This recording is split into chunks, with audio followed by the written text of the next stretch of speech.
So hello everyone, in this video we'll talk about variance. Variance, what is variance? As we know, variance show the how much scattered or concentrated a data is. Let's look at this example.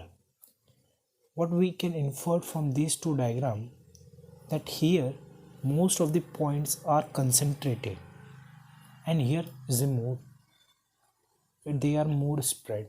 So what we can infer that variance or the standard deviation sigma 1 is definitely greater than sigma 2 is greater than sigma 1 because it is more spread. The formula could be given as sample. If we take out any variance from a sample, then x I minus x bar, which is the mean, divided by one number less than the its observation.